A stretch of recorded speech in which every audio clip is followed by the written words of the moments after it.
Ita. Maray na hapon sa pangaran kang News Base asin kan Mega Force Patrol. Ako po ang sa indong magiging tagapaghatod bareta si Pio Fernandez. Digdi po sa DZGB, mga bareta ngunyan para sa aga. DCGB, GB Garantisadong Bareta. Enot sa detalyas kan bareta sa lado lokal. Nasa linya si Compadreng Al Armario Pading Al. Diyos maray na hapon, please go ahead. Ngunya na habagat, minsan minakosog an paros asin oran, aktibo man an brownout. Yan ang firming experience ngunyan kan mga konsumidores ng kuryente digdi sa southern part kan Legazpi pasiring maanito. Magkapastidyo na ang supply kan kuryente, nagkampirang beses mag-brownout aldaw banggi. Dahil na maintindihan kung ano rin pa ini ma-improve sa ibong kan mga plano kanaleko asin budget na bigatao sa indakan gobyerno. May hali sa probinsya, nahali man sa buwis kan Bacman Geothermal, may hali pa sa gobyerno nasyonal alagad iyong iyo. Ang purapalsok na serbisyo kan Aleco. Alarmario, DCGB.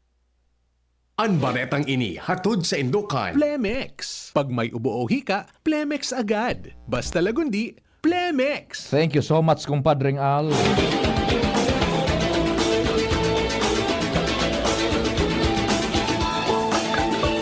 Diretso mo nakita kan detalyes, mga bareta sa lado lokal. Nasa linya man si Angel Mustaza. Angel, good afternoon. Please go ahead man. Sa torosing mga micro, small, and medium enterprises o MSME, sali sa manibay-ibang parte kan Bitag Quezon, ang presente nagpapartisipar ngunyan sa nagpapadagos na National Trade Fair sa SM Mega Mall sa Mandaluyong City. Sigun ini sa Department of Trade and Industry o DTI Bicol kung sa indarakan mga saradit na bitolanang negosyante ini, ang sa inang mga respektibo mga produkto poon sa mga hinabing tela, handcrafted home decor, mga accessories asin iba pang produkto nga pagkaon. Katakod ini bigyan ganyan ka na hensya ang mga Bicolano asin ang publiko na harani sa lugar na suportaran sa paagikan pagbakal akan mga produkto sa trade fair na madurar sa Domingo, Hulyo 27, 2025. Mga dagdag na bareta, Angel Mustaza, DCGB News. Thank you so much, Angel. Ngunyan sa detalyes kan bareta sa lado nasyonal, dai dapat pagbasta-bastahon ang 10% nga bawas sa ipinataw na 20% reciprocal tariff kan Estados Unidos sa Pilipinas. Ini ang ipinahayag ni Presidente Bongbong Marcos Jr. matapos ang naging paghuro ninda ni Presidente Donald Trump kan Estados Unidos de America duman sa White House kan nakalis na aldaw. Sinabi pa ni Marcos na sadit paghilingon ang 10% alagad sa realidad dakulang bagay na ini.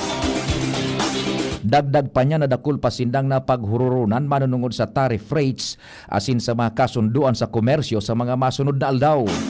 Sigun pa kay Marcos na kaya pinagbigyan ang Pilipinas na mabawasan ang ipinagkaag na tarifa dahil ini sa espesyal na relasyon sa pag-ultanan kang Pilipinas asin Estados Unidos de America. Sa ngunyan mantinidong na sa ikadua ang Pilipinas sa may pinakang hababang tarifa na ipinagbugtakan gobyerno kan Estados Unidos kasunod sa Singapore na igwang 10%.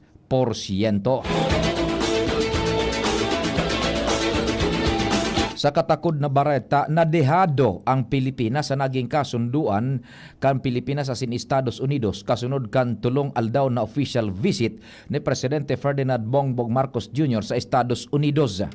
Iniman ang sinabi ni Senador Joseph Victor Ejercito matapos mapagkasunduan sa irarom kan Philippine-US Trade Agreement na papatungan kan Estados Unidos ning 19% hali sa 20% tarifa ang mga produktong hali sa Pilipinas mantang zero o daing buwis sa mga produktong hali sa US.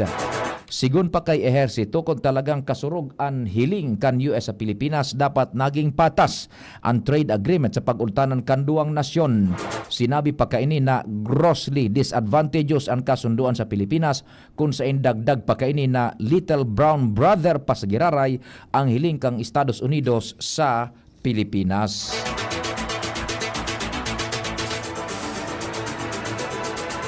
Mas matimbang pa man giraray kay Presidente Ferdinand Marcos Jr.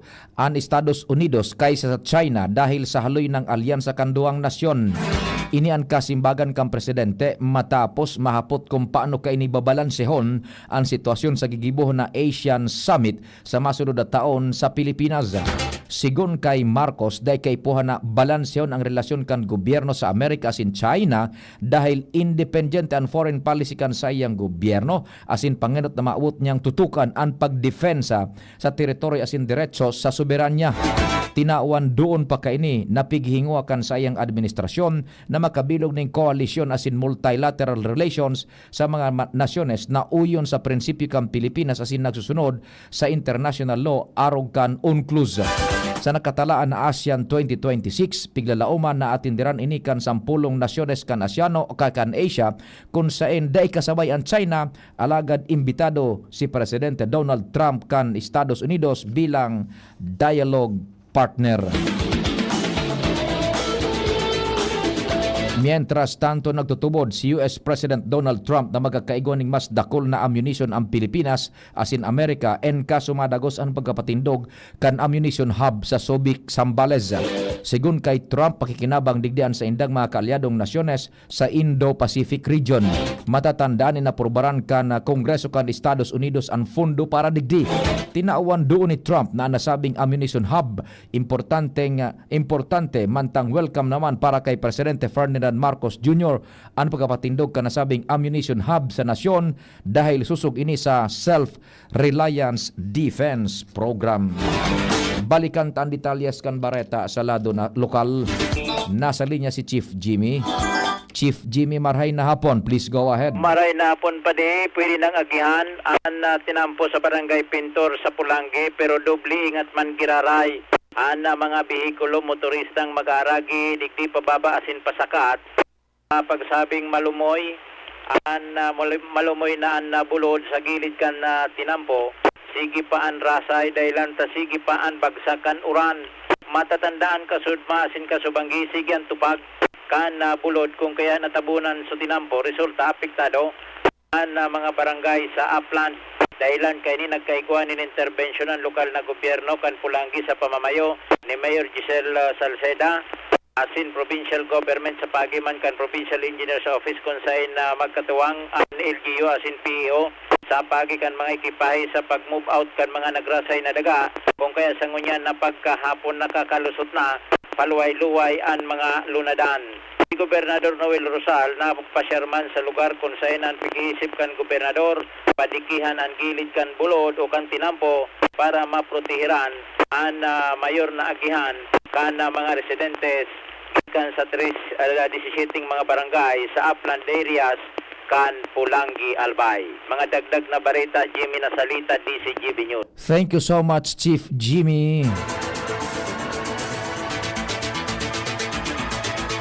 Buwelta kita sa detalyes kan mga bareta sa lado nasyonal, maabot na sa sobra sa 323 milyones de pesos ang kantidad kan danyo sa sektor kan agrikultura sa Pilipinas dahilan sa epekto kan maraot na panahon sigun sa Departamento kan Agrikultura.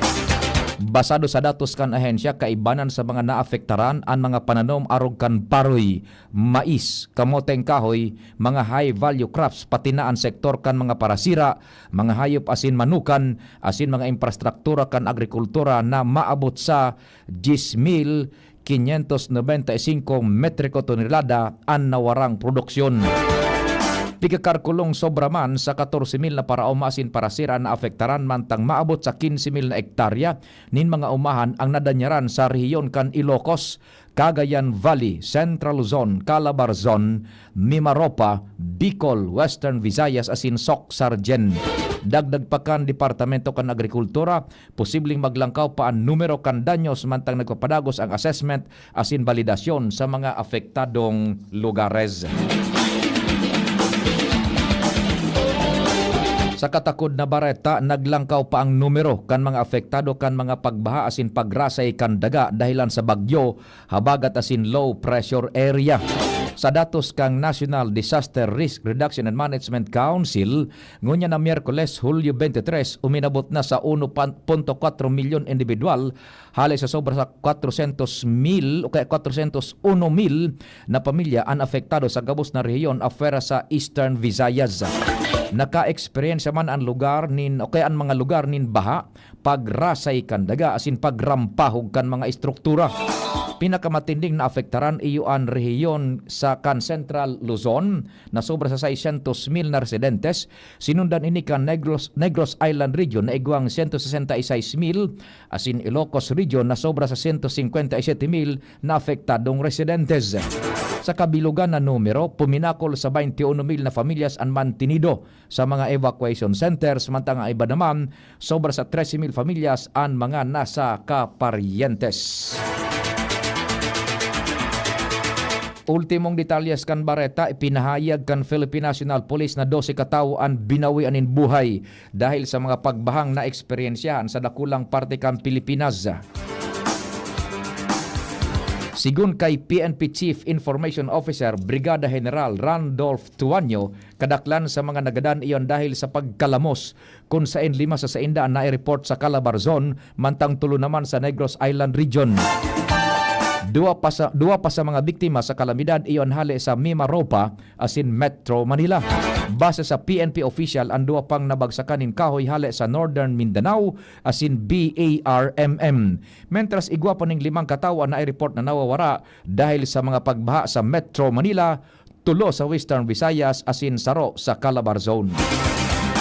Sa pangarang ka nagsururat kan informasyon sa Panginot ni News Director Mardila, Jen Matthew Balyaran, Nicole Ann Gloriani, Mega Force Patrol, Tatanems Flora sa Master Control asin sa IT si Jerome Nico Martinez. Daytabi Kalingawan alas 5:15 madadangog dindo ang Our Mother of Perpetual Help Novena. Ako man po si Pio Fernandez. Salamat, Diyos marhay na hapon. Radyo Balagon Kaito.